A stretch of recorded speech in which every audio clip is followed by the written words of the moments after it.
Hello students, welcome to Magnet Brains. मैं रूपाली वर्मा। आज आपके लिए जो मैं लाई हूं वो है आपकी क्लास 9th के आपकी क्षितिज बुक का पार्ट 2 लिहाजा की ओर के एमसीक्यूज। लिहाजा की ओर जो पार्ट है ये हमारा फर्स्ट टर्म में आ रहा है और फर्स्ट टर्म आप सभी को पता है कि हमारा ये बहुविकल्पीय बेस मतलब एमसीक्यू बेस आएगा पूरा क्वेश्चन पेपर, जिसमें हमारा एक चैप्टर ये भी है। क्षितिज गद्य खंड से हमारे 2 चैप्टर आ रहे हैं। एक हमारा जो है वो है 2 बैलों की कथा और लिहाजा की ओर। 2 बैलों की कथा हम कर चुके हैं, अब लिहाजा की ओर को हम देखते हैं कि इसमें किस तरीके से क्वेश्चंस आएंगे। हमने कोशिश पूरी तरीके से करी है कि कहीं से कोई चीज़ आपके लिए छूटने ना पाए। देखते हैं, समझते हैं और हमारे साथ साथ इनको करते चलिए और देखिए आप कितना स्कोर करते हैं।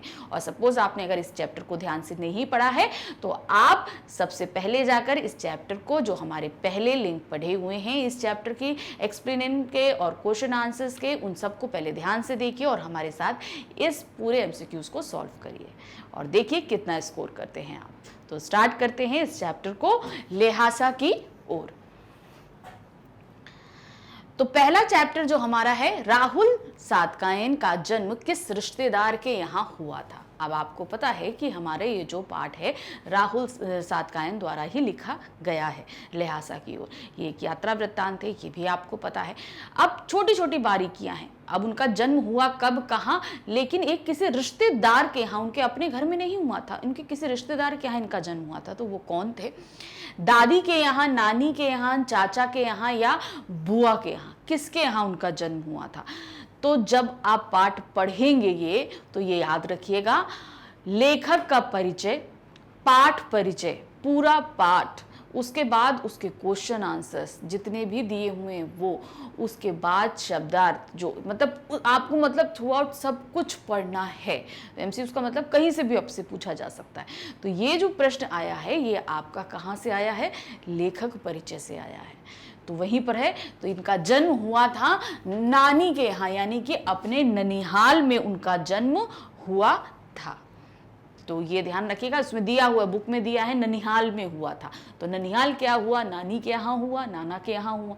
तो यहाँ पर क्या दिया है? नानी के यहाँ हुआ था।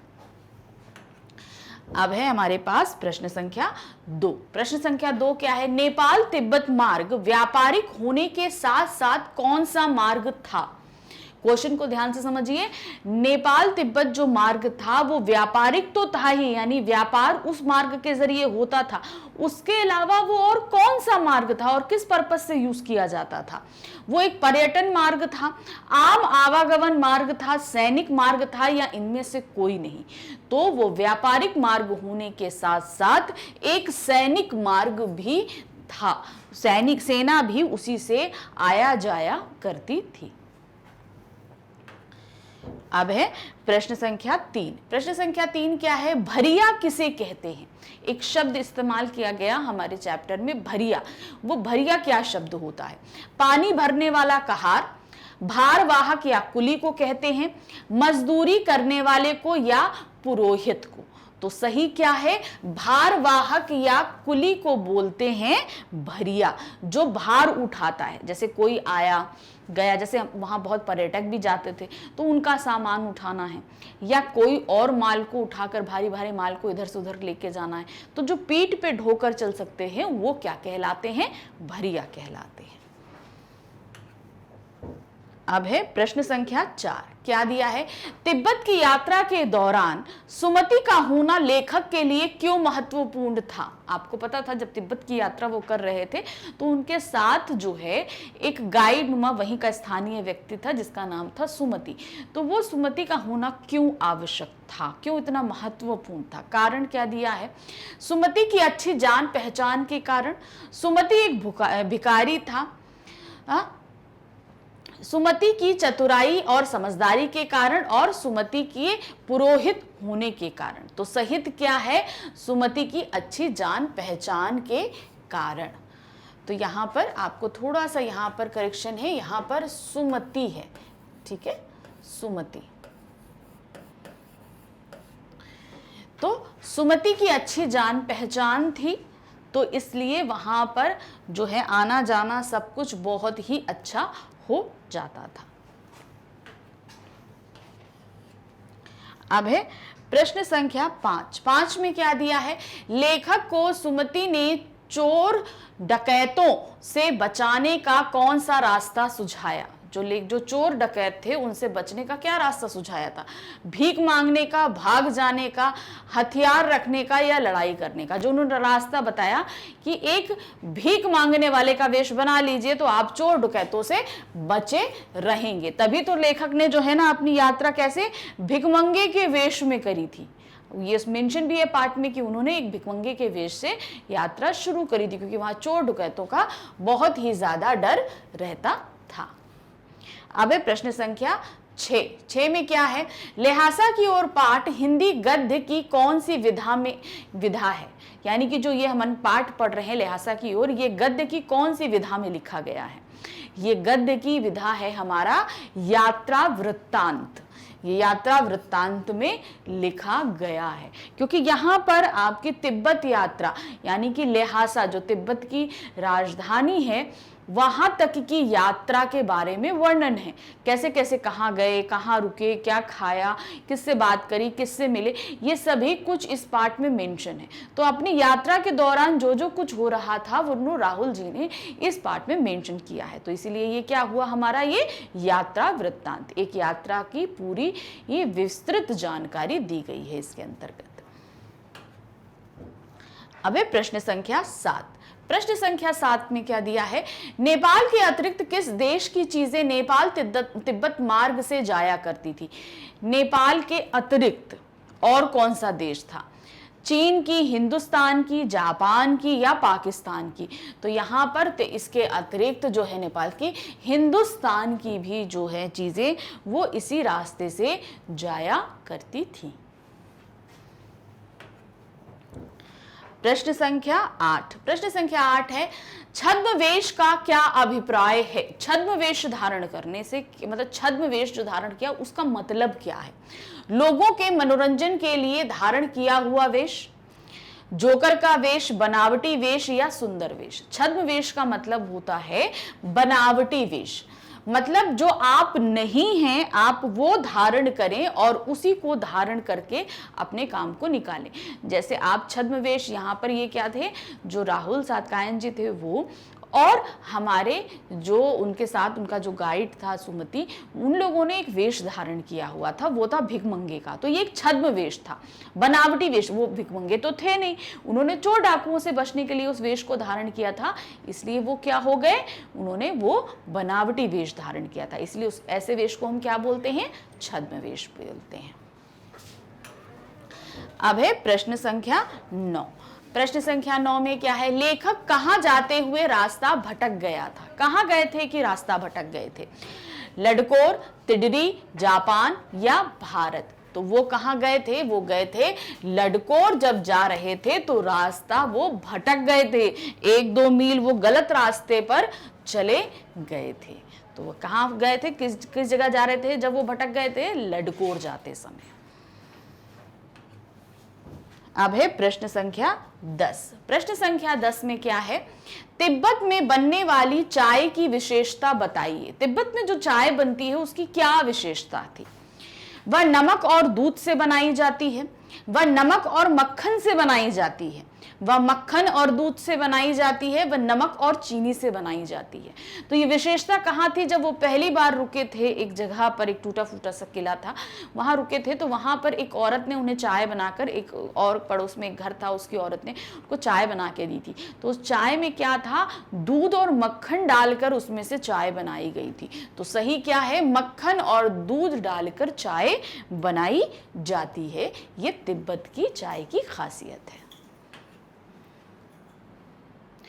अब है प्रश्न संख्या 11। 11 क्या दिया है? लेखक समुद्र तल से कितने फीट ऊंचे खड़े थे? यानी कि समुद्र से उनकी ऊंचाई कितनी थी, कितनी ऊंचाई पर वो थे? 15 से 16,000 फीट पे, 17 से 18,000 फीट पे, 16 से 17,000 फीट पे या 10 से 12,000 फीट पे? तो वो जो खड़े थे वो थे 16 से 17,000 फीट की ऊंचाई पर। ये ऊंचाई कहाँ की हम बता रहे हैं? जब ये लडकोर पहुंचे थे वहां पर, वहां की ऊंचाई थी 16 से 17,000 फीट। अब है प्रश्न संख्या 12। 12 में क्या दिया है? तिब्बत की जमीन किस में बटी है? जो वहां की जमीन है वो किन लोगों में बांटी गई है उसकी देखभाल करने के लिए?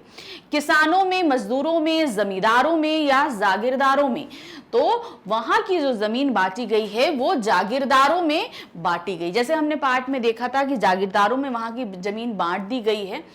अब वहाँ के बहुत से लोगों से जागीरदार जो है बेगारी भी कराते हैं और उनकी देखभाल के लिए जो है भिक्षुओं को भेजते हैं। जो बौद्ध भिक्षु होते हैं वो उनकी तरफ से एक आदमी बन के इनकी ज़मीनों की देखभाल को करते हैं, क्योंकि उसमें से कुछ काफ़ी हद तक का जो पार्ट है वो मठों की तरफ चला जाता है। ज़मीनों में जो कुछ भी उगता है वो मठ को चला जाता है। जागीरदारों के पास कम पहुँचता है, वो मठों की तरफ ज़्यादा जाता है, बौद्ध मठों की तरफ में।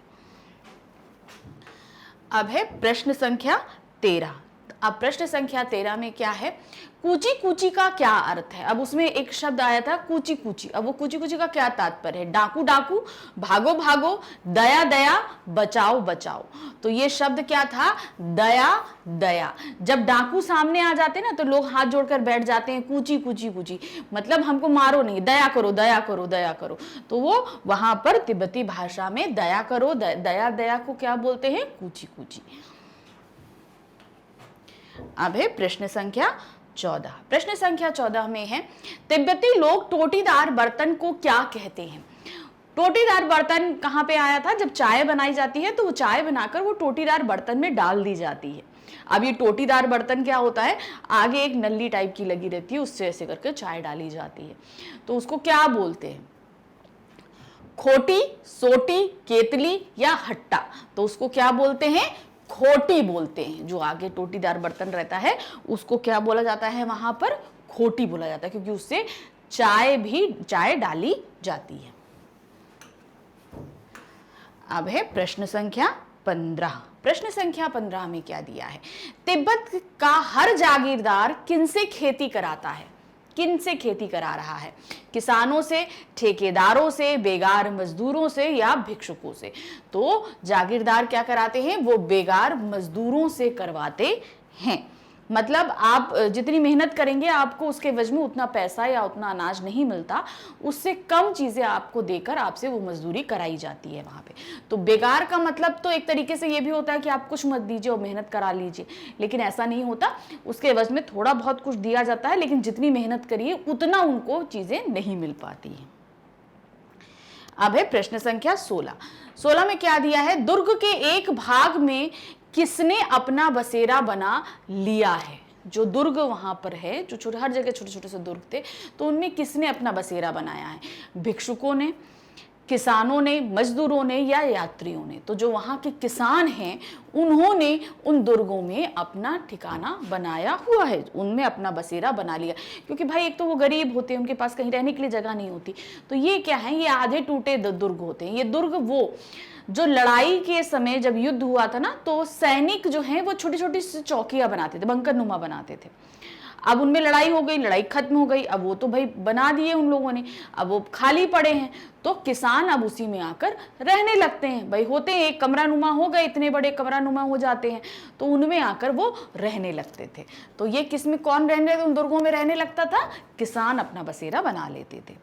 अब आता है प्रश्न संख्या 17। 17 में क्या दिया है? लेखक अपनी यात्रा के दौरान कहाँ ठहरे थे? जब वो भिकमंगे बन के यात्रा कर रहे थे एक भिखारी के रूप में, तो वो कहाँ जाकर ठहरे थे? होटल में, गरीब झोपड़े में, निर्जन इलाके में या इनमें से कोई नहीं? एक गरीब टूटा फूटा सा झोपड़ा था जिसमें जाकर वो ठहरे थे। भाई इतने बड़े, वो भिखारी के भेष में थे, तो अब ये तो है नहीं कि भाई जो भिखारी बंदा है उसे कोई अपने घर में भी आसरा नहीं देगा। अब भिखारी व्यक्ति के वेश में हो तो तुम होटल में जाकर भी नहीं रह सकते, किसी सराय में जाके नहीं रख सकते। तो जाहिर सी बात है जो टूटा फूटा झोपड़ा मिल गया आपने उसी में रहना पड़ेगा। तो उनको कहाँ मिला? एक टूटा फूटा गरीब सा झोपड़ा मिल गया था, वो उसी में रहे थे। अब है प्रश्न संख्या 18। प्रश्न संख्या 18 में है लेखक ने सुमति को किस जाति से संबंधित बताया है? लेखक ने बताया कि सुमति किस जाति से संबंधित है? आर्य जाति, मंगोल जाति, पुर्तगाली या बंगाली? तो जो सुमति थे वो मंगोल जाति से थे, तभी तो बोलते हैं उनका लाल एकदम मुंह जो है ना एकदम लाल लाल था। सुमति के मुंह जो डिस्क्रिप्शन दिया है उन्होंने, उसमें पार्ट में बताया है कि उनका मुंह बड़ा लाल था। तो लाल के मंगोलों का मुंह बहुत लाल, क्योंकि बहुत ही ठंडे में रहने वाले होते थे और एकदम गोरे चिट्टे, तो जरा सा भी मतलब कुछ हो तो तुरंत उनका मुंह लाल हो जाता था, ज़्यादा ठंड हो तो एकदम लाल भक हो जाता था। तो इसीलिए वो कहाँ की जाति के बताए गए हैं? मंगोल जाति के। प्रश्न 19। प्रश्न 19 में क्या है? लेखक ने लहासा जाने का निर्णय क्यों लिया था? क्या कारण था कि वो लहासा जाना चाहते थे? अपनी घुमक्कड़ प्रवृत्ति के कारण, इस क्षेत्र को देखने की उत्सुकता के कारण, गुप्त मिशन के कारण, या पूजा करने के लिए? तो जो हमारे लेखक हैं, हमारे राहुल सातकायन जी, ये बड़ी ही घुमक्कड़ प्रवृत्ति के इंसान थे। इनको घूमना बड़ा अच्छा लगता था, तो इसीलिए इन्होंने लहासा जाने का निर्णय लिया, क्योंकि भाई जो घूमने वाला बंदा होता है वो कहीं ना कहीं कहीं घूमने ही रहता है। तो इसलिए वो कहाँ जाना चाहते थे? वो अपनी घुमक्कड़ प्रवृत्ति के कारण उन्होंने इस बार लहासा जाने का प्रोग्राम बना लिया। प्रश्न संख्या 20 में क्या दिया है? डाकुओं के लिए तिब्बत में सबसे अच्छी जगह कौन सी थी? यानी कि जो जगह थी वो कहाँ पर है जहां पर डाकू सबसे ज्यादा लूटपाट करते हैं? लंडकोर, डांडे, तिगरी या लहासा? तो सही जगह हमारी क्या है? डांडे। डांडे ऐसी जगह थी जहां पर डाकुओं के लिए सबसे उम्दा माहौल था लोगों को लूटने का। क्यों? क्योंकि वो एकदम निर्जन इलाका, दूर दूर तक कोई नहीं, तो आप कहीं किसी को भी पकड़ लीजिए, कोई मिल गया आप उसको लूट लीजिए, तो वो इलाका सबसे अच्छा उनके लिए माना जाता था। अब प्रश्न संख्या 21। थोंडला क्या है? जो थोंडला जगह है क्या है? एक बर्तन है, एक स्थान है, एक वस्त्र है, एक व्यक्ति का नाम है। तो थोंडला क्या है? थोंडला एक स्थान है।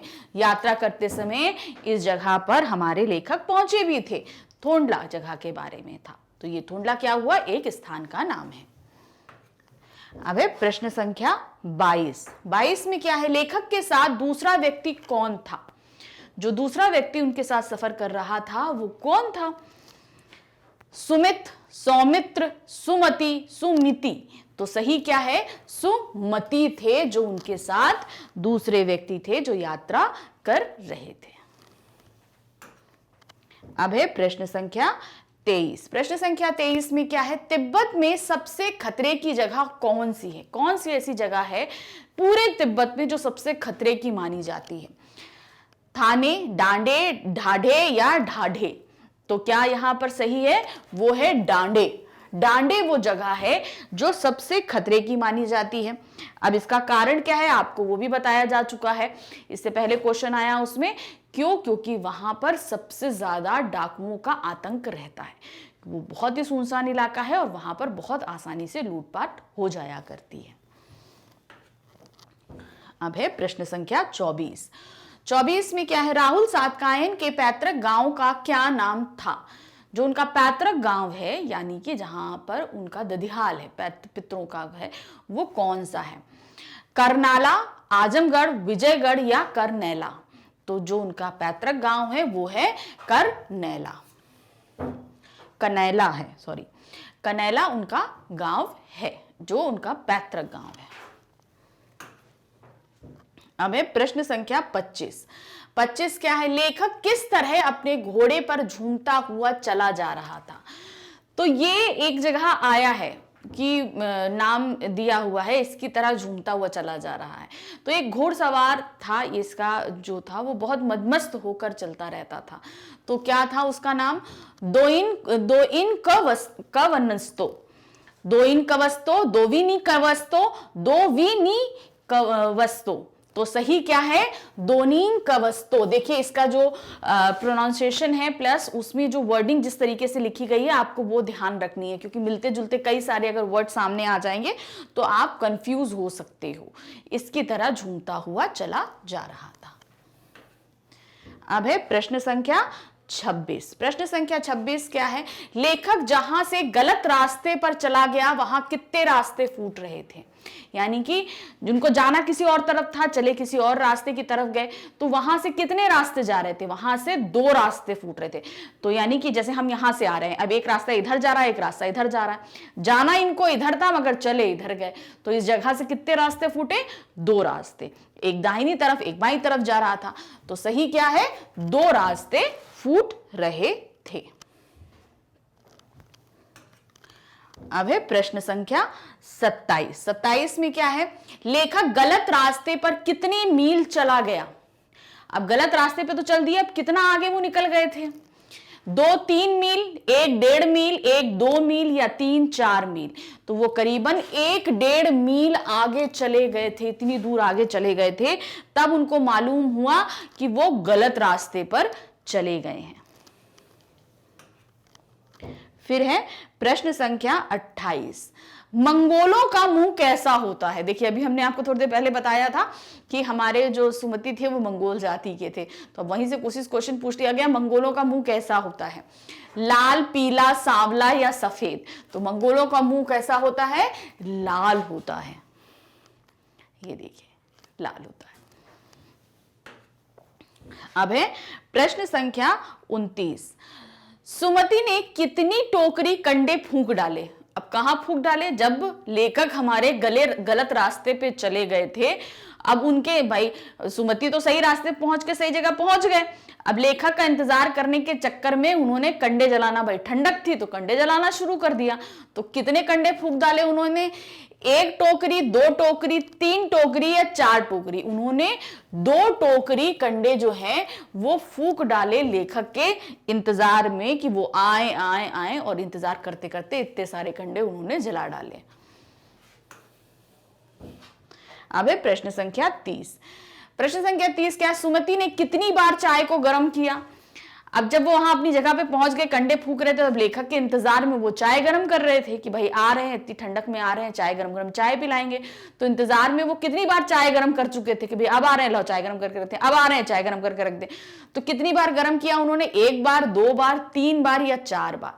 तो उन्होंने 3 बार चाय को गर्म किया था कि लेखक आ रहे होंगे तो उनके लिए हम चाय गर्म करके रख लेते हैं। अब है प्रश्न संख्या 31। थुक्पा। थुक्पा क्या है? थुक्पा एक चीज बोली गई, वो है क्या? एक स्थान है, एक वस्त्र है, एक सन्यासी का नाम है, या एक खाद्य पदार्थ है? तो क्या था ये? थुक्पा एक खाद्य पदार्थ है जिसे खाकर रात में हमारे लेखक सोए थे। रात में उनको खाने के लिए थुक्पा दिया गया था और उसी को खाकर वो और सुमति रात में आराम से चैन की नींद सो गए थे, और नेक्स्ट डे उन्हें लटकोर की जो है जर्नी अपनी करनी थी। तो सही हमारा क्या है? एक खाद्य पदार्थ होता है थुक्पा। अब है प्रश्न संख्या 32। लेखक ने सुमति को आदमी मिलने का बहाना बनाकर किस विहार की ओर चलने के लिए कहा?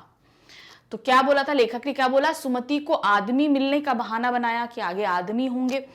तो किस विहार की ओर चलने के लिए कहा? सेकर विहार, शेखर विहार, सेचर विहार या शेयर बाजार? तो उन्होंने बोला था सेकर विहार का बहाना बनाया था कि आगे आदमी मिलेंगे। चलिए आगे। अब है प्रश्न संख्या 33। प्रश्न संख्या 33 में क्या दिया गया है? शेखर विहार में कुंजर की कितनी हस्तलिपि लिखित पोथियां थी? वहां पर महात्मा बुद्ध के वचनों की हस्तलिखित पोथियां थी। उन्होंने वचन दिए थे, भाई महात्मा बुद्ध ने थोड़ी ना लिखे थे, उनके शिष्यों ने उनको लिखा था। तो हाथों से लिखी हुई कुछ पोथियां वहां पर रखी हुई थी। तो वो कितनी पोथियां थी हमारी? 101, 102, 103 या 104? तो वहां पर 103 जो है वो हस्तलिखित पोथियां रखी हुई थी महात्मा बुद्ध के वचनों की। अब है प्रश्न संख्या 34। शेखर विहार में रखी हुई हस्तलिखित पोथियों में प्रत्येक का वजन कितने कितने सेर था? मतलब अब वहां पर 103 पोथियां थी, तो एक पोथी का वजन कितना था? ये बताया गया है। 15-15 से, 16-16, 17-17 या 18-18 से। तो जो लेखक ने बताया है उसके अनुसार हर एक पोथी का जो वजन था वो है 15-15 सेर का वजन था, यानी कि एक पोथी का वजन 15 सेर था। अब है प्रश्न संख्या 35। प्रश्न संख्या 35 में क्या दिया है? तिब्बत की महिलाएं किस बर्तन में चाय देती हैं? कौन सी ऐसी बर्तन है जिसमें चाय देती हैं? खटी, खोटी, खिटी या खीट? तो हमने बताया था खोटी वो बर्तन है जिसमें वो लोग चाय सर्व करती हैं। अभी हमने बताया था ना कि भाई वो टोटीदार जो बर्तन होता है उसको खोटी बोलते हैं, और ये भी बताया था कि जो चाय है वो उसी बर्तन में सर्व करी जाती है। तो वहां की महिलाएं उसमें चाय बनाकर सर्व करती हैं। अब है प्रश्न संख्या 36। प्रश्न संख्या 36 क्या है? राहुल सातकायन का मूल नाम क्या है? ये उनका मूल नाम नहीं है। राहुल सातकायन उनका मूल नाम नहीं है। ये नाम उनका कब आया? जब उन्होंने बौद्ध धर्म स्वीकार कर लिया, तब इन्होंने अपना नाम राहुल सातकायन रखा। लेकिन एक्चुअल में उनका नाम क्या है? केदार पांडे, केदारनाथ पांडे, धनपत राय या विजय नारायण पांडे? तो उनका सही जो एक्चुअल नेम उनके माँ बाप ने जन्म से रखा था वो उनका नाम है केदार पांडे। केदार पांडे उनका नाम रखा गया था, और उन्होंने अपना नाम जब बौद्ध धर्म स्वीकार किया तब उनका नाम बदलकर राहुल सातकायन हो गया था। अब है प्रश्न संख्या 37। 37 में क्या दिया है? किस भिक्षु से विदाई लेकर लेखक चल पड़ा? कौन से भिक्षु थे जो शेखर विहार में उनको मिले थे, जिनसे उन्होंने मिला और दूसरे दिन वो उनको नमस्कार करके आगे निकल गए थे? क्या था? नमस्स, नमसे, नेम से, नेम ममत। तो सही क्या था? नमसे। वो भिक्षु का नाम क्या था? नमसे था, जिनसे वो विदाई लेकर आगे बढ़ गए थे। अब है प्रश्न संख्या 38। 38 में क्या है? लेकिन मेरा कसूर नहीं है मित्र, यह कथन किसका है? अब क्या था? जब लेखक हमारे रास्ता भटक गए थे और वापस सुमति के पास पहुंचे तो सुमति बहुत गुस्से में थे। इतना सारा कंडा फूंक दिया, इतनी बार चाय गर्म कर लिया, इतनी देर वेट कर लिया, तो गुस्से में थे। तो हमारे लेखक ने ये बात किसको बोली थी? सुमति को बोली थी। तो ये वचन किसका है हमारा? लेखक का, नमसे का, सुमित का या चीनी का? तो सही क्या है? ये वचन है हमारा लेखक का। वो सुमति से बोलते हैं कि इसमें मेरा कसूर नहीं था, मेरा घोड़ा ही इतना सुस्त था, इसलिए मुझे इतनी देर हो गई। अब प्रश्न संख्या है 39। 39 में क्या है? तिब्बत की औरतें चाय किसमें कूटती हैं? अभी तो हमने आपको बताया कि वो किसमें सर्व करती हैं। अब वो चाय को कूटती भी हैं। किसमें कूटती हैं? चोंडी, चोखी, चोटी, चोमी। तो वो जिसमें कूटती हैं उस बर्तन का नाम है चोंडी। चूंडी में वो उसको कूटती हैं चाय को, और फिर उसे बर्तन में डालती हैं। वो बनता है, अच्छे से उबलती है, तब उसे खोटी में निकालती हैं और खोटी वाला बर्तन दूसरों को दे देती हैं चाय पीने के लिए। अब है प्रश्न संख्या 40। प्रश्न संख्या 40 में क्या है? राहुल सातकायन की शिक्षा कहाँ संपन्न हुई? अब वो कहां पर, उन्होंने कहां पर शिक्षा अपनी ग्रहण करी है? काशी, आगरा, लाहौर। पहला ऑप्शन क्या है? काशी, आगरा, लाहौर। लखनऊ, कानपुर, बनारस, इंदौर, भोपाल, जबलपुर, पटना, दानापुर, जमशेदपुर। तो सही ऑप्शन हमारा है उन्होंने अपनी शिक्षा काशी, आगरा और लाहौर में संपन्न करी है। इन सभी जगहों पे और अलग अलग जगहों पे उन्होंने अपनी सारी एजुकेशन ली हुई है।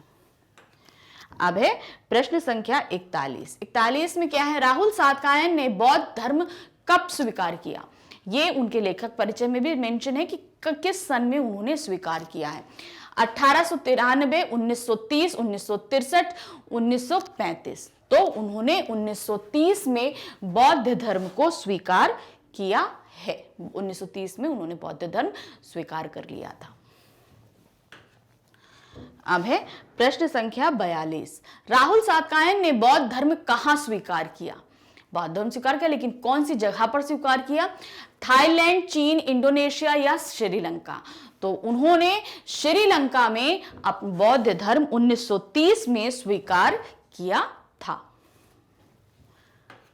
अब है प्रश्न संख्या 43 में क्या दिया है, केदार पांडे का नाम राहुल सातकायन कब पढ़ा। यानी कि पहले उनका नाम केदार पांडे था, तो अब उनका नाम राहुल सातकायन क्यों, कब ऐसा क्या हुआ जिसके कारण उनका नाम बदल गया। अपना देश बदलने के कारण, उन्होंने देश बदला इसलिए नाम बदला। बौद्ध धर्म स्वीकार करने के बाद, शादी के बाद, शादी कर ली तो इसलिए अपना नाम बदल दिया। माता पिता की इच्छा के अनुसार, माता पिता चाहते थे कि नाम जो है केदार पांडे ना रहे, कुछ और हो जाए, इसलिए। तो इसका सही ऑप्शन है बौद्ध धर्म स्वीकार करने के बाद उनका नाम केदार पांडे से राहुल सातकायन पड़ गया था। अब है प्रश्न संख्या 44। प्रश्न संख्या 44 में क्या है, राहुल जी को कौन से भाषाओं का ज्ञान है। वो कई भाषाओं का ज्ञान रखते थे, तो कौन कौन सी भाषाएं थी। पाली, प्राकृत, अपभ्रंश, तिब्बती, चीनी, जापानी, रूसी या उपरोक्त सभी। तो यहां पर जो सही ऑप्शन है, जिन भाषाओं का उन्हें ज्ञान था, वो उपरोक्त सभी, यानी कि जितनी भी ऊपर भाषाएं दी गई हैं वो उन सभी भाषाओं का ज्ञान रखते हैं। कौन कौन सी, पाली, प्राकृत, अपभ्रंश, तिब्बती, चीनी, जापानी, रूसी, ये सारी भाषाओं का ज्ञान राहुल जी को बहुत ही अच्छे तरीके से था। अब है प्रश्न संख्या 45 में क्या है, भीटे किस आकार का स्थान है। भीटे एक जगह दिया गया है, तो किस आकार का है, शेप उसका क्या है। समतल है, टीले के आकार का है, चौरस है या त्रिकोणात्मक है। तो सही क्या है, वो एक टीला नुमा जो है वो आकार का है, यानी कि टीले के आकार का वो बना हुआ जगह है भीटे। अब है प्रश्न संख्या 46। प्रश्न संख्या 46 में क्या है, बहुत कम बर्फ वाली चोटियां किस दिशा में थी। यानी बहुत सी ऐसी जगह थी जहां कुछ पहाड़ तो बर्फ से ढके थे, लेकिन एक तरफ से पहाड़ियां जो थी वो पूरी तरह बिना बर्फ की थी, पहाड़ एकदम नंगे खड़े थे। तो वो किस दिशा की थी, पूर्व, पश्चिम, उत्तर, दक्षिण। तो सही क्या है, उत्तर की जितनी भी चोटियां थी वो सभी बिना बर्फ की थी, यानी उनमें बहुत ही कम बर्फ थी। तो सही क्या है, उत्तर दिशा वाली चोटियां थी। अब है प्रश्न संख्या 47 में क्या है, निम्न में से कौन सी रचना है राहुल जी की। तो कौन सी रचना राहुल जी की है इसमें, मेरी जीवन यात्रा, दर्शन, दिग्दर्शन। दूसरा है 22वीं सदी, वोल्गा से गंगा, घुमक्कड़ शास्त्र, भागो नहीं दुनिया को बदलो, दिमागी गुलामी। चौथा है उपरोक्त सभी। तो सही है उपरोक्त सभी जो है वो राहुल जी की रचनाएं हैं। अब देखिए इस तरीके के जो क्वेश्चंस होते हैं वहां पर आपको सारे ऑप्शंस आपके सामने ले आते हैं, ताकि आपको ध्यान रहे कि ये सारी ही चीजें उनकी लिखी हुई हैं या उनके द्वारा बोली जाने वाली। तो उसमें हम उपरोक्त सभी इसलिए सारी चीजें मेंशन कर देते हैं कि आपको पता रहे कि ये सारी रचनाएं उनकी हैं या ये सारी भाषाएं वो जानते हैं। तो इनको आपको ध्यान रखना। मान लीजिए इसमें उन्होंने सिर्फ एक को चुना, जैसे वोल्गा से गंगा, एक आपके सामने ऑप्शन आया, क्वेश्चन यही होगा निम्न में से कौन सी रचना राहुल जी की है, और रख दिया उसमें आपका गोदान रख दिया, कर्मभूमि रख दिया, वोल्गा से गंगा रख दिया और विजयवाड़ा रख दिया। ये चार आपके सामने ऑप्शन रखे। तो अब आपको पता है कि राहुल जी की इसमें वोल्गा से गंगा है, तो आप एक चूज करके उसको सही लगा दोगे। तो यहां पर अब इसमें से इतनी सारी उनकी रचनाओं में से कोई भी आपसे पूछा जा सकता है। तो सारी रचनाएं इसीलिए हम आपके सामने लेकर आए ताकि आपको किसी तरह का कोई कंफ्यूजन क्रिएट नहीं हो। अब है प्रश्न संख्या 48। प्रश्न संख्या 48 में क्या है, राहुल जी ने किन विषयों में अपनी पुस्तक लिखी है। अब उन्होंने कई सारे विषयों पर लिखी, बहुत सारे विषय चूज किए, उन पे अपनी लिखी। तो कौन कौन सी हैं, दर्शन शास्त्र और राजनीति शास्त्र, ये दो दिए हैं, दर्शन शास्त्र, राजनीति शास्त्र, धर्मशास्त्र, इतिहास, विज्ञान। तो और चौथा है उपरोक्त सभी। तो यहां पर ये सारे ही विषयों पर राहुल जी ने अपनी पुस्तकें लिखी हैं, चाहे दर्शन शास्त्र हो, राजनीति शास्त्र हो, धर्मशास्त्र हो, इतिहास हो, विज्ञान हो, इन सभी विषयों पर उन्होंने अपने विचार कहीं ना कहीं अपनी कृतियों में व्यक्त किए हैं।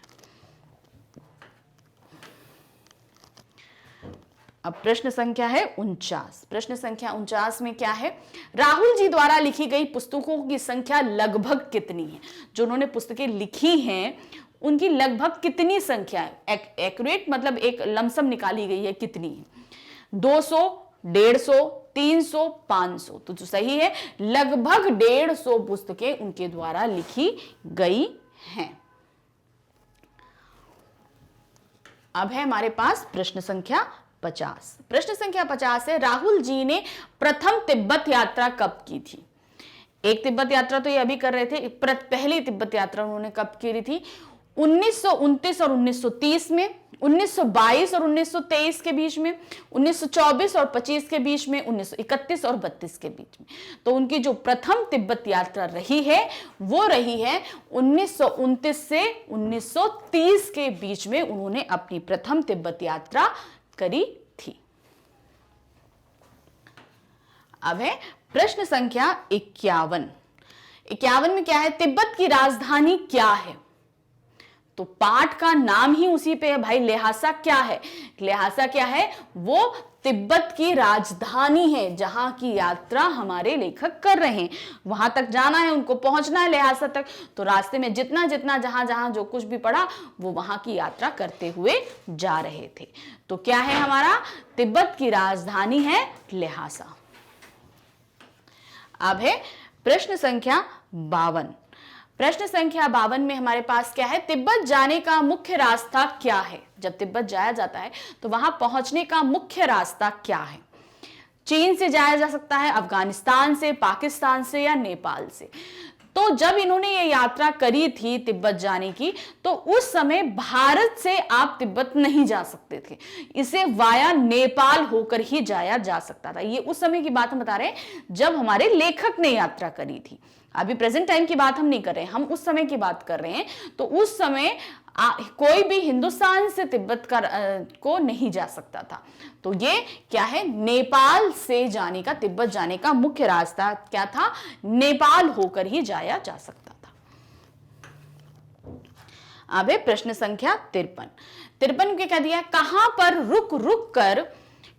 रुक कर राहुल और उनके साथी सुमति ने चाय का मजा उठाया था। जब उन्होंने अपनी यात्रा शुरू करी थी तो एक जगह थी जहां पर उन्होंने चाय का मजा लिया था। तो वो कौन सी जगह थी, सैनिक आवास, गांव की एक झोपड़ी में, परिपक्व चीनी किले में, या एक भिखारी की झोपड़ी में। तो ये क्या है, परिपक्व चीनी किले में। परिपक्व मतलब सैनिकों द्वारा जो है वो त्याग दिया गया था, चीनी सैनिकों द्वारा उस किले को त्याग दिया गया था। क्यों, क्योंकि उन्होंने वो निगरानी रखने या लड़ाई के लिए जो बंकर रूमा, जो छोटे छोटे से रूम टाइप के बना लेते थे, वो था। तो अब उन्होंने उसको त्याग दिया था, तो वहीं पर उन्होंने रुके थे और वहीं पर चाय का मजा लिया था। अब क्वेश्चन नंबर 54।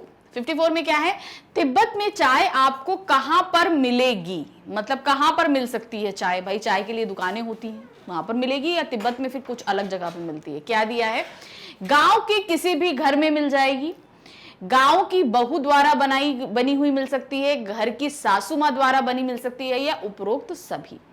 तो यहां पर ये तीनों ऑप्शन देने का हमारा पर्पस ये था कि आप तिब्बत में जाएंगे क्योंकि वहां पर जगह जगह दुकानें भी नहीं आपको मिलती हैं। अभी पहले की बात कर रहे हैं, अभी की हम बात नहीं कर रहे। जब 1990 29 में और 30 के लमसम इतने टाइम में जब हमारे लेखक गए थे तब की बात है।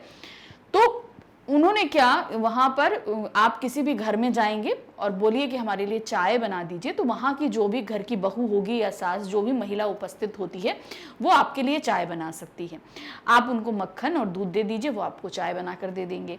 आप देखना चाहते हैं कि भाई मक्खन और दूध नहीं हो, तो आप खुद जाकर किचन में चाय बना सकते हैं। तो इस तरीके की आज़ादी वहां पर होती थी। तो सही क्या है, उपरोक्त सभी सही है। मतलब किसी भी घर में आप चले जाइए, वहां पर आपको चाय मिल जाएगी, वहां की बहू या सासू द्वारा बनाकर आपको दी जा सकती है। अब है प्रश्न संख्या 55। 55 में क्या है, तिब्बतवासी किसको चोरी के डर से घर के अंदर नहीं आने देते थे। भाई आप हैं, आपको चाय बनाकर मिल जाएगी, आप जाइए, अंदर चले जाइए, बोल दीजिए घर में आपको चाय मिलेगी। लेकिन कौन लोग थे जिन्हें तिब्बतवासी अपने घर के अंदर नहीं आने देते थे। यात्रियों को, चीनी सैनिकों को, विकलांगों को या भिकमंगों को। तो जिनको नहीं आने देते थे अपने घर के अंदर वो लोग थे भिकमंगे, उनको बिल्कुल भी अपने घर के अंदर आने की परमिशन वो लोग नहीं देते थे। अब है प्रश्न संख्या 56। प्रश्न संख्या 56 में क्या दिया है, लेखक पहाड़ों से घिरे किस मैदान में पहुंचा। कौन सा ऐसा मैदान था, उस मैदान का क्या नाम था जो चारों तरफ से पहाड़ों से घिरा हुआ था। थोंडला, लडकोर, तिडरी या नमसे। तो उस जगह का नाम था तिडरी। तिडरी ऐसी जगह थी जहां पर वो पहुंचे, वो चारों तरफ से पहाड़ों से घिरी हुई थी। अब है प्रश्न संख्या 57। 57 में क्या दिया है, लेखक कितने साल बाद उसी रास्ते पर वापस लौटे थे। पहली यात्रा उन्होंने 1929 और 1930 के बीच करी थी। दोबारा वो यात्रा कर रहे थे, अब वो फिर से दोबारा यात्रा कर रहे थे। तो अब जब उन्होंने दोबारा यात्रा करी तो कितने साल बाद उन्होंने करी थी, 4 साल बाद, 2 साल बाद, 5 साल बाद या 10 साल बाद। तो अब जब वो दोबारा यात्रा कर रहे थे तो वो कर रहे थे 5 साल बाद यात्रा कर रहे थे, क्योंकि पहली यात्रा 1930 और उसके बाद आप मान लीजिए 5 साल, यानी कि 1934 और 35 के बीच उन्होंने अपनी दूसरी यात्रा करी। अब है प्रश्न संख्या 58। प्रश्न संख्या 58 में क्या है, जब लेखक ने एक भिखारी के रूप में यात्रा की थी तो उन्हें ठहरने के लिए कहां पर स्थान मिला था। धर्मशाला में, गांव के एक घर में, पंचायत घर में, गरीब के झोपड़े में। तो उन्हें कहां मिला था, गरीब के झोपड़े में उन्हें स्थान मिला था जब उन्होंने एक भिखमंगे के रूप में यात्रा की थी। और अब हमारा प्रश्न संख्या है 49 में क्या है, 59, उसमें क्या दिया है, डांडा थोंडला में हथियार का कानून ना होने के कारण लोग लाठी की तरह क्या लेकर घूमते थे। वहां कोई भी हथियार का कानून नहीं था कि किसको कोई हथियार लेना होता है ना। हथियार के कानून के लिए होता है कि भाई आपको लाइसेंस लेना है, लाइसेंस के बगैर आप हथियार नहीं रख सकते। तो वहां पर ऐसा कोई कानून ही नहीं था। तो लोग क्या चीजें अपने साथ लेकर घूमते थे, तलवार, खुरपी, बंदूक, पिस्तौल या उपरोक्त में से कोई भी नहीं। तो सही क्या है, बंदूक और पिस्तौल वो लोग एकदम लाठी डंडे की तरह लेकर, जैसे गांव के लोग हाथ में लाठियां ले लेते हैं, उसी तरीके से वो लोग बंदूक और पिस्तौल हाथ में हमेशा लिए फिरते थे।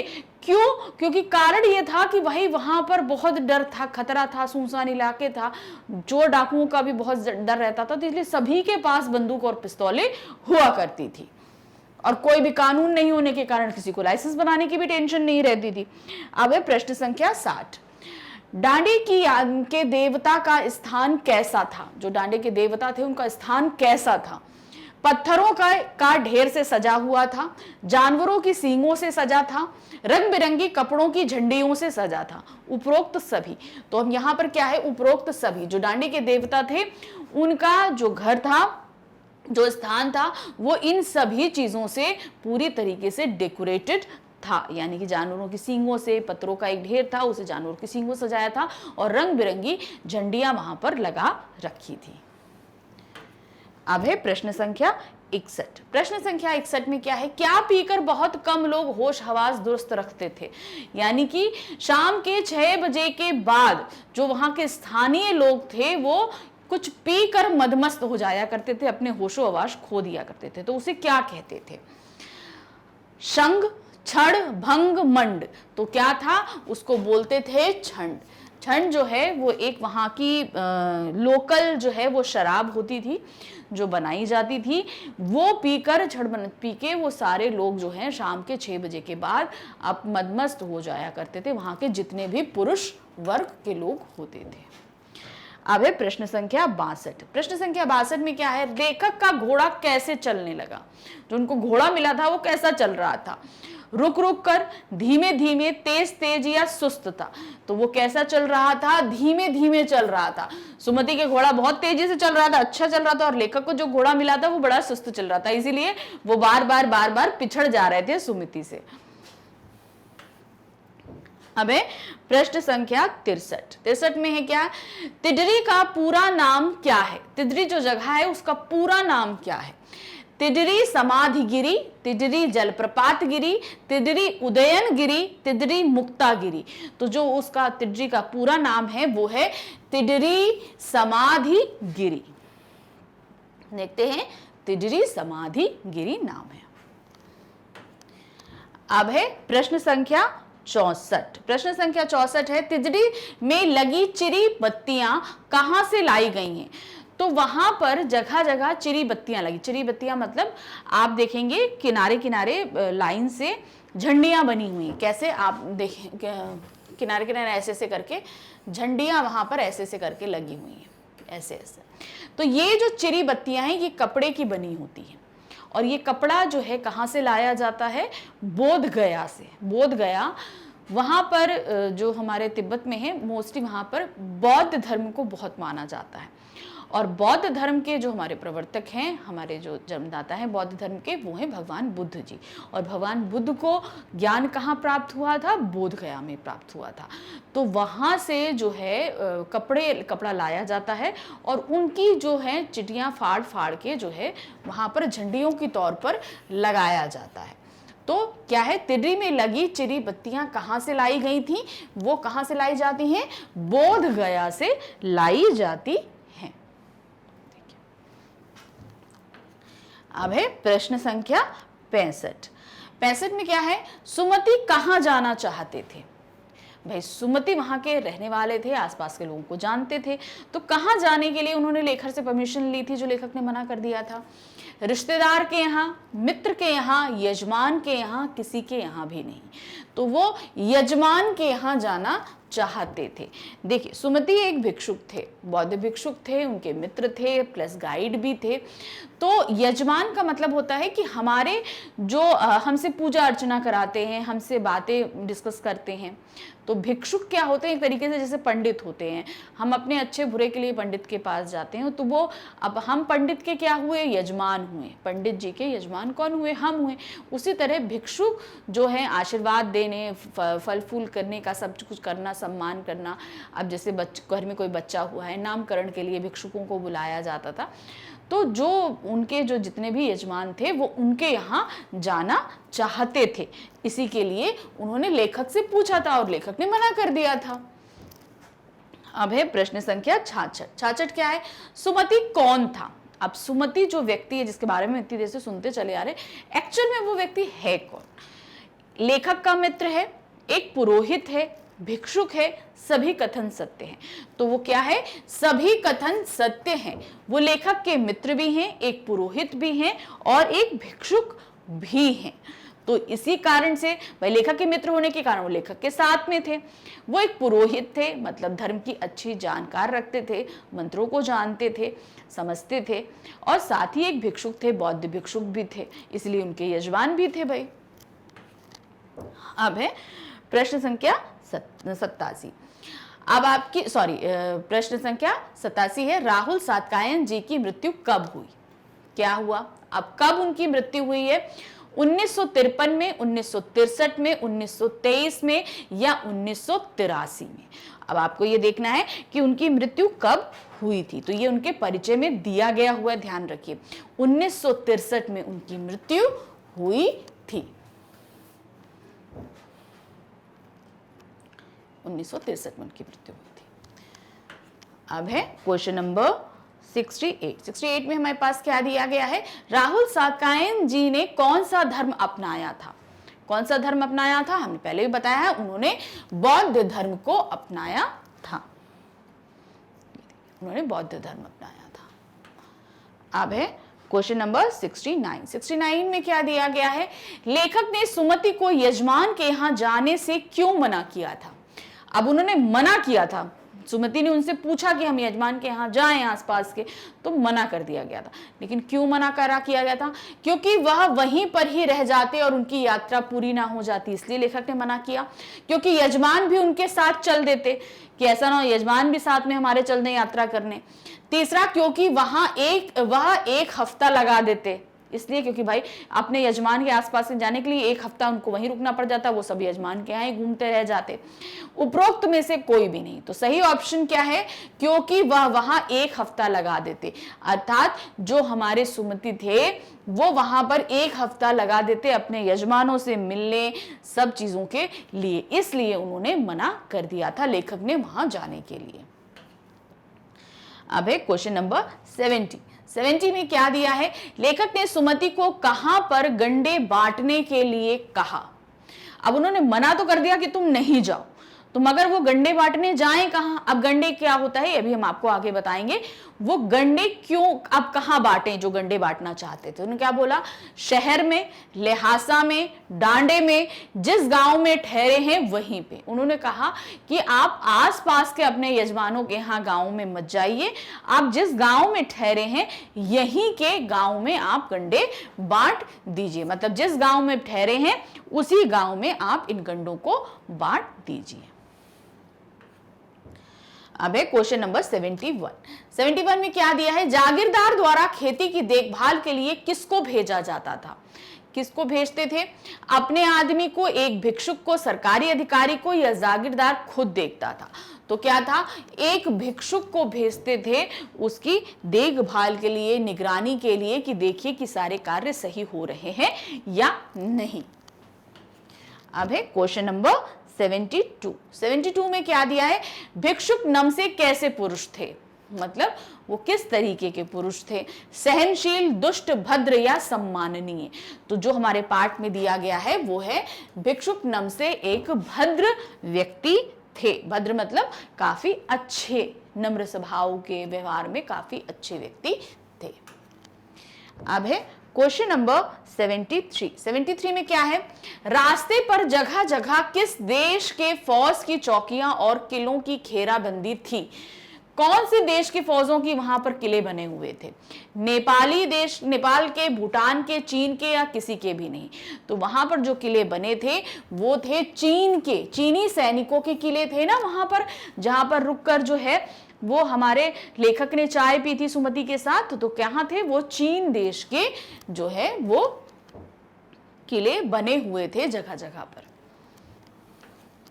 अब है क्वेश्चन नंबर 74 में क्या दिया है, वह रास्ता प्रमुख रूप से किन के प्रयोग में आता था। जिस रास्ते पे वो लोग जा रहे थे वो रास्ता किन लोगों के प्रयोग में आता था, आम लोगों के, व्यापारियों के, किसी के भी नहीं, सैनिकों और व्यापारियों के।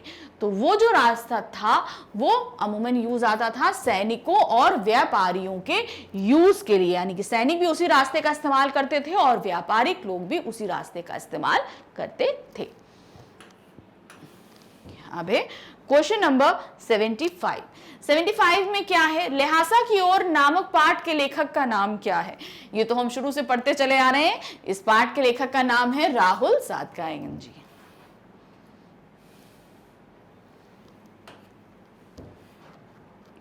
अब है क्वेश्चन नंबर 76 क्या है, इस पाठ में कहां की यात्रा का वर्णन किया गया है। कहां की यात्रा का वर्णन किया जा रहा है, नेपाल की, तिब्बत की, चीन की या भूटान की। तो सही क्या है, तिब्बत की यात्रा का वर्णन यहां पर किया जा रहा है। भाई जा तो लिहासा की तरफ रहे हैं, लिहासा कहां की राजधानी है, तिब्बत की राजधानी। तो तिब्बत में जहां जहां जगह पड़ी, तिडरी, लटकोर, थोंडला, सब ये जगहें कहां पर हैं, ये सभी जगहें कहां हैं, तिडरी में है, सॉरी तिब्बत में है ये सारी जगहें। अब है क्वेश्चन नंबर 77 में क्या है, उस समय किसी भी भारतीय को कहां जाने की मनाही थी। कहां पर, जब लेखक ने यात्रा करी थी उस समय किसी भी भारतीय को कहां जाने की मनाही थी। तिब्बत, चीन, नेपाल या श्रीलंका, किसी भी भारतीय को तिब्बत जाने की मनाही थी। कोई भी व्यक्ति तिब्बत नहीं, कोई भी भारतीय नागरिक जो है वो तिब्बत की यात्रा नहीं कर सकता था। इसीलिए उन लोगों ने भिखमंगे का वेश धारण भी किया था। अब है क्वेश्चन नंबर 78 में क्या है, वहां मौजूद एक व्यक्ति ने लेखक और उनके मित्र से कितनी पर्चियों की मांग की। जब वहां पर वो लोगों ने यात्रा शुरू करी तो हर जगह भाई आप जो होते ना चेकिंग के लिए लोग खड़े रहते हैं, वहां पे पर्चियां मांगी गई। तो कितनी पर्चियां मांगी गई थी वहां पर 2 पर्चियों की मांग की गई थी, 2 पर्चियां मांगी गई थी उनसे। अब है क्वेश्चन नंबर 79 में क्या है, तिब्बत की ऊंचाई कितनी है। तिब्बत की ऊंचाई मतलब जो सी लेवल से है उससे कितनी ऊंचाई पर वो है। 12,000 से 13,000 की फीट पे, 13,000 से 14,000, 15,000 से 16,000 की फीट या 16,000 से 17,000 की फीट। तो तिब्बत की ऊंचाई 16,000 से 17,000 फीट की है, मतलब ये इतनी ऊंचाई पर बसा हुआ है। अब एक क्वेश्चन नंबर 80 में क्या दिया है, लेखक ने डांडी की चढ़ाई के लिए किसकी सहायता ली। जब वो डांडी की चढ़ाई चढ़ रहे थे तो उन्होंने किसकी मदद ली थी, मित्र की, गाड़ी की, बस की या घोड़े की। उन्होंने घोड़े की सहायता ली थी, क्योंकि ये जो चढ़ाई थी वो बहुत मुश्किल थी, इसलिए इन्हें घोड़े की सहायता लेनी पड़ी थी। अब है क्वेश्चन नंबर 81 में क्या है, तिड्री के मैदान की क्या विशेषता। जी तिड्री के मैदान उनकी विशेषताएं क्या थी।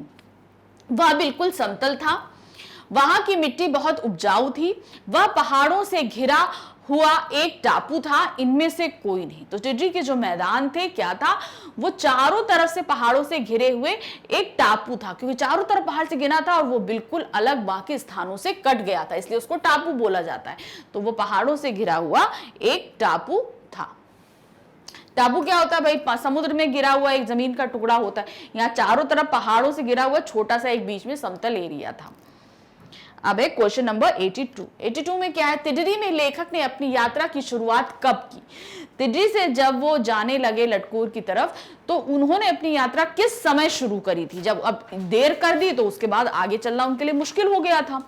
क्यों, क्योंकि उन्होंने अपनी यात्रा दोपहर में शुरू करी थी, और दोपहर में यात्रा शुरू करने का नतीजा ये हुआ था कि वहां के मौसम के अकॉर्डिंग वहां जब धूप थी वो बहुत तेज पड़ती थी। आपके सामने अगर धूप पड़ रही है तो बहुत ज्यादा तेज पड़ेगी और पीछे एकदम ठंडा पीठ की तरफ, और अगर पीठ की तरफ धूप पड़ रही है तो पीठ एकदम गर्म और आगे आप एकदम ठंडे हो जाओगे। तो ये, और दूसरा चढ़ाई, इतने ऊपर की चढ़ाई, तो इसलिए रास्ता आगे बहुत मुश्किल था।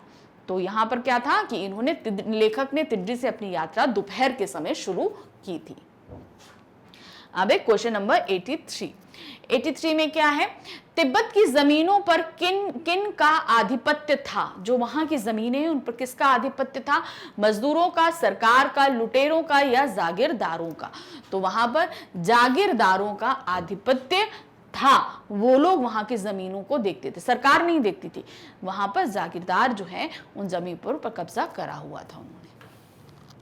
अब है क्वेश्चन नंबर 84, नमसे के मठ में भगवान बुद्ध के वचनों की हाथ से लिखी कितनी पोथियों का संग्रह था। अब एक जगह वहां पर था जहां हमने कुंजर में देखा था, तो वहां पर 103 थी, और नमसे के पास कितनी थी, वो थी 203 पोथियां थी। 203 पोथियां जो हैं उन्होंने वहां पर रखी हुई थी, 203 पोथियां हस्तलिखित हुई। अब है क्वेश्चन नंबर 85 में क्या है, दूसरी बार सुमति जब यजमान उसे मिलने गए तो कब वापस लौटे। जब दूसरी बार, एक बार तो लेखक ने मना कर दिया यजमानों से मिलने के लिए कि नहीं जाना, अब दूसरी बार उन्होंने फिर पूछा कि भाई हम जाएं, तो इस बार लेखक मना नहीं कर पाए, उन्होंने उन्हें जाने की परमिशन दे दी। अब जब सुमति चले गए तो वो वापस किस समय आए, 2-3 दिन बाद लौटे थे, 1 हफ्ते बाद लौटे, उसी दिन दोपहर में लौटे या उसी दिन रात में लौटे। तो दूसरी बार जब उन्हें परमिशन मिल गई थी यजमान के यहां जाने के लिए, तो वो क्या, उसी दिन की दोपहर में यजमानों से मिलकर वापस आ गए थे। मतलब उन्हें समय नहीं लगा था, उसी दिन वो वापस आ गए थे, उसी दिन दोपहर तक वापस आ गए थे। अब है क्वेश्चन नंबर 86, निर्जन शब्द में उपसर्ग बताइए। जो हमारा निर्जन शब्द है इसका उपसर्ग हमको निकालना है, कैसे आएगा आप देखिए। सबसे पहले जैसे हमारे पास में ये क्या है, निर्जन, हम यहाँ पे लिख लेते हैं निर्जन, हम आपको करके बता रहे हैं कैसे है। अब इसमें आप देखोगे तो ये हमारा है और ये दो, ये अलग है। तो अब यहाँ पर हमने इसको ले लिया, ये हमने निर ले लिया, नी ले लिया। अब जो ये रा की मात्रा थी इसको हमने यहाँ पे ऐसे करके लिया, ये हो गया निर और ये हो गया हमारा जन। तो हमारा यहां पर क्या हुआ, ये निर हमारा उपसर्ग है और जन हमारा मूल शब्द है। ये देखेंगे, ये देखिए निर हमारा क्या है, ये हमारा उपसर्ग है और जन हमारा मूल शब्द है। अब है क्वेश्चन नंबर 87। 87 में क्या दिया है, कंडे से क्या तात्पर्य है। अब जो सुमति ने 2 टोकरी जो कंडे जला दिए थे, वो कंडे क्या चीज होती है। गाय भैंस के गोबर से बने उपले जो ईंधन का काम करते हैं, कड़ी वस्तु, हाथ में पहनने वाले आभूषण या इनमें से कोई नहीं। तो कंडे क्या होते हैं, गाय और भैंस का जो गोबर होता है उसको गोल गोल भाप के जो है उसको सुखा लिया जाता है और सुखाने के बाद उसे ईंधन के रूप में जलाया जाता है। तो जलाने से क्या होता है, वो काफी अच्छा जलता है और इसको जो है लोग घरों में चूल्हों पे भी डालते हैं, चूल्हे बनाए जाते हैं। और भाई गर्मी ज्यादा ठंड पड़े तो उसको जलाकर तापा भी जाता है कि भाई ठंड दूर हो जाए। अब क्या है प्रश्न संख्या आपकी 88। 88 में क्या दिया है, सत्तू क्या होता है। सत्तू क्या चीज होती है, एक प्रकार का कपड़ा होता है सत्तू, भुने हुए जौ और चना का आटा होता है, एक प्रकार का पद होता है यानी कि पोस्ट होती है या ऊंची जमीन होती है। तो सत्तू क्या होता है, भुने हुए जौ और चना का आटा होता है, इनको पीसा जाता है। बहुत ही ज़्यादा मल्टीविटामिन्स होते हैं इसके अंदर और आपको प्रोटीन्स भी मिलता है। भाई जौ है, चना है तो प्रोटीन तो मिलेगा, तो बहुत ही अच्छा होता है खाने में ये। अब है क्वेश्चन नंबर 89। 89 में क्या, यह लेखक की कौन सी यात्रा थी। जिस यात्रा का इन्होंने वर्णन किया है, ये कौन सी यात्रा थी, पहली, पांचवी, दूसरी या यह यात्रा नहीं थी। तो कौन सी यात्रा का वर्णन किया है इन्होंने, पहली यात्रा का। बीच बीच में उन्होंने दूसरी यात्रा के बारे में भी बताया है, पहली यात्रा के बारे में बताया, लेकिन जिसका इन्होंने पूरी तरह भिकमंगे बन के इन्होंने जब पहली यात्रा करी थी, जिस समय मनाही थी जाने के लिए, तो उस यात्रा का जो वर्णन किया है वही यात्रा है यहाँ पर। तो वो हमारी क्या थी, पहली यात्रा थी, जिसका वर्णन यहाँ पर लेखक कर रहे हैं। अब है क्वेश्चन नंबर 90। क्वेश्चन नंबर 90 क्या है, गंडा से क्या तात्पर्य है। अभी एक शब्द में आया था ना, गंडे बांटना, या जो क्या कहते हैं हमारे सुमति थे अपने यजमानों को गंडे बांटने जाते थे। अब ये गंडा होता क्या है, गड़ा हुआ, कोई चीज गड़ी हुई है, ये टीले के आकार का एक ऊंचा स्थान होता है, मंत्र पढ़कर गांठ लगाया हुआ धागा या कपड़ा, उपरोक्त में से कोई नहीं। तो गंडे से तात्पर्य है मंत्र पढ़कर जो है एक धागा जो है बांध दिया जाता है, कपड़ा, उसको गंडा कहते हैं। अब है क्वेश्चन नंबर 91। क्वेश्चन नंबर 91 में क्या दिया हुआ है, तिब्बत की सबसे खतरे की जगह है, क्यों। तिब्बत की सबसे खतरे की जगह क्या है और क्यों है। यह 16-17 हजार की फीट की ऊंचाई पर है। सबसे पहली बात तो है क्योंकि ये क्यों है, सही। यह आसपास मीलों तक कोई गांव नहीं है, डाकू के लिए एक सुरक्षित जगह है और उपयुक्त सभी कथन सत्य। तो यहाँ पर क्या है, उपयुक्त सभी कथन सत्य हैं। क्यों, यहाँ पर सबसे बहुत ज्यादा खतरा है। सॉरी, यहाँ पर जो हम आपको बता रहे हैं ना, ये तिब्बत नहीं है, ये आपका डांडे है।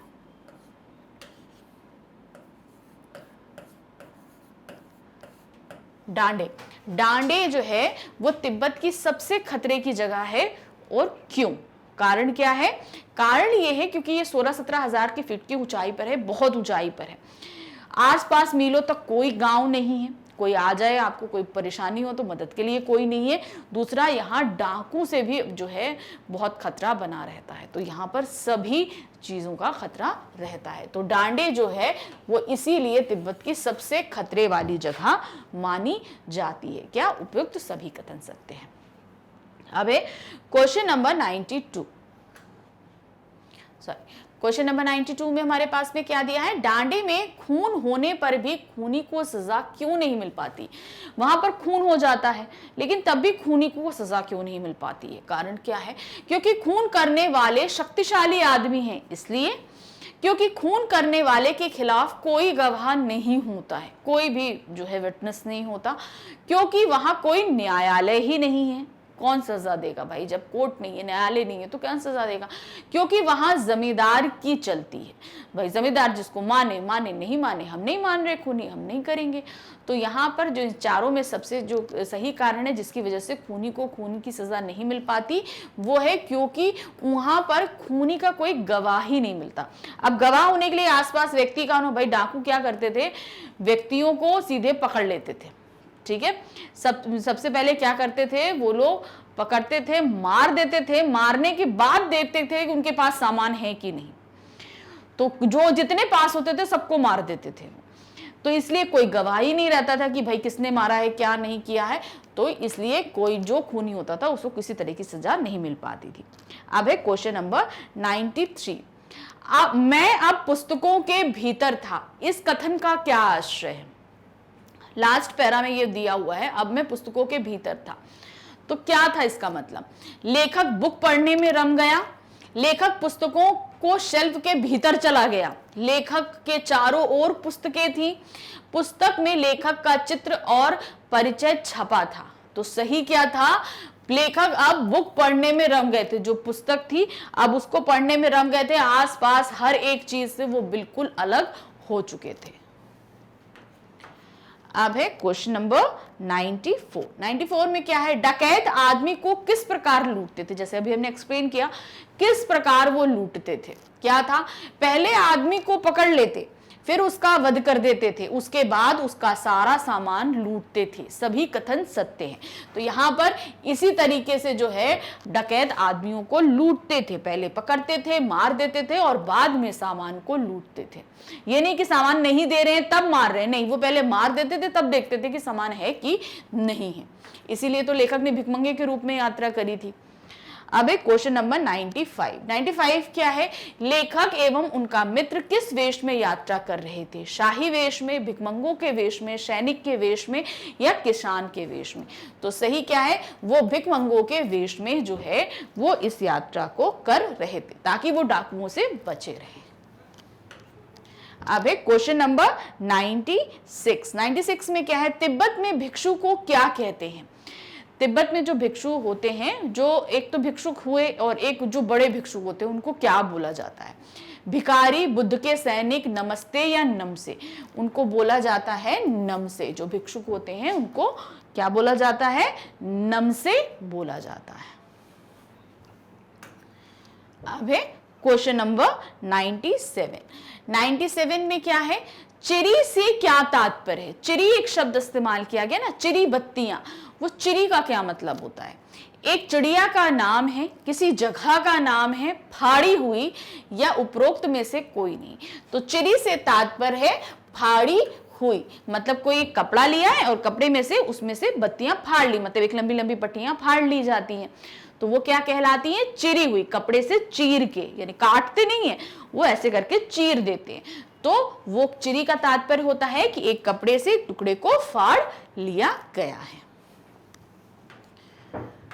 अब है क्वेश्चन नंबर 98 है आपके पास में। 98 क्या दिया है? राहुल सातकायन जी ने कौन सा शास्त्र लिखा है? जो हमारे सामने प्रस्तुत किया है ये शास्त्र कौन सा है? अर्थशास्त्र, समाजशास्त्र, नागरिक शास्त्र या घुमक्कड़ शास्त्र? ये इन्होंने प्रस्तुत किया है घुमक्कड़ शास्त्र। क्यों? क्योंकि भाई ये तो घूम रहे हैं ना, घूमते हुए चीजें हैं, तो इसलिए ये क्या कहलाएगा? घुमक्कड़ शास्त्र। अब है क्वेश्चन नंबर 99। क्वेश्चन नंबर 99 क्या है? राहुल सातकायन का जन्म कहां हुआ था? किस जगह पर उनका जन्म हुआ था? आजमगढ़ के पधरा गांव में, वाराणसी के लम्ही गांव में, नागपुर के सितारा गांव में या लहासा में? तो सही जगह क्या है आपकी? इन्होंने आपने अगर उनका लेखक परिचय पढ़ा होगा तो उसको आप ध्यान से देखिए, उसमें ये सब चीजें मेंशन है कि उनका जन्म कहां पर हुआ था। उनका हुआ था आजमगढ़ के पधरा गांव में उनका जन्म हुआ था। अब है क्वेश्चन नंबर 100। 100 में क्या दिया गया है? राहुल सातकायन को क्या कहा जाता है? ये इनके लेखक परिचय में ये क्या बोला जाता है? महाज्ञानी, महाज्ञाता, महापंडित, महासंवाददाता। तो उन्हें बोला जाता है महापंडित। अब इसको बोलने का कारण क्या है? वो बहुत तरह की भाषाओं को जानते हैं, बहुत तरह के विषयों पर उन्होंने अपने विचारों को व्यक्त किया है, इसीलिए उनको बोला जाता है महापंडित। तो यहां पर देखिए सही। तो यहां पर हमने अपने पाठ लिहाजा की ओर भाग 2 का जो है वो 100 MCQs कंप्लीट किए। आई होप आपको बहुत अच्छे से समझ में आ गया होगा कि किस तरीके से हमने करना है। एक एक चीज हमने कोशिश करी कि हम आपके लिए निकाल के लाएं। आप अगर इस पार्ट को पढ़ना या समझना चाहते हैं तो जो हम पहले ही इसके वीडियोस आ चुके हैं तो आपको वो कहाँ मिलेंगे? सबसे बड़ी तो आपको आना होगा हमारी वेबसाइट magnetsbrain.com पे। टोटल 100% फ्री ऑनलाइन एजुकेशन है। आप इसके लिए आपको कुछ भी पे नहीं करना। आप यहाँ पर आएंगे तो देखेंगे यहाँ पर आपको क्लास किंडरगार्टन से लेकर 12th तक के सभी क्लासेस मिलेंगे। तो अब आपको करना क्या है? आपको अपनी क्लास सिलेक्ट करनी है। आप हैं क्लास 9th में, तो आप क्लास 9th पे जैसे ही क्लिक करेंगे आपके सामने 9th में पढ़ाए जाने वाले सभी सब्जेक्ट सामने आ जाएंगे। तो आपको जाना कहाँ है? हिंदी पे। अब आपको यहाँ हिंदी दिख रहा है, हिंदी के नीचे वॉच नाउ है, आपको वहां क्लिक करना है। क्लिक करते ही आपके सामने हिंदी में जितनी भी हमने बुक्स पढ़ाई हैं, ग्रामर पढ़ाया है, सभी कुछ आपके सामने आएगा। देखिए इस समय कृतिका पार्ट 1, क्षितिज भाग 1, आपकी यहाँ पर ग्रामर सेक्शन है, संचयन है, स्पर्श है, सैंपल पेपर सॉल्यूशंस है, MCQ सीरीज है, सभी कुछ आपको वहां पर मिलेगा। तो अब आपको जाना कहाँ है? ये आपकी बुक जो है ये है क्षितिज। तो आप यहाँ आएंगे क्षितिज पे। क्षितिज पे क्लिक करते ही आपके सामने सारे पार्ट ओपन हो जाएंगे। तो आपको पढ़ना क्या है? जैसे लिहाजा की ओर, तो पार्ट 2 पे आप देखेंगे, लिहाजा की ओर पे क्लिक करेंगे। क्लिक करते ही उसके अंदर टॉपिक आएंगे, आपके समरी देखनी है, क्वेश्चन आंसर्स देख रहे हैं या आप जो भी आपको देखना है सभी उसके अंदर होगा। तो आप उस पर क्लिक करेंगे, आपका वीडियो स्टार्ट हो जाएगा। वीडियो स्टार्ट होते ही अपने सारे डाउट्स को क्लियर करिए, अच्छे से पार्ट को समझिए और समझने के साथ साथ ही इन MCQs को अच्छे से फिर से टैली करिए कि आप ठीक से कर पा रहे हैं या नहीं। तो बहुत अच्छे से करिए और साथ ही हमारे चैनल को लाइक, सब्सक्राइब और शेयर करना बिल्कुल नहीं भूलिएगा। Thank you for watching. Bye bye.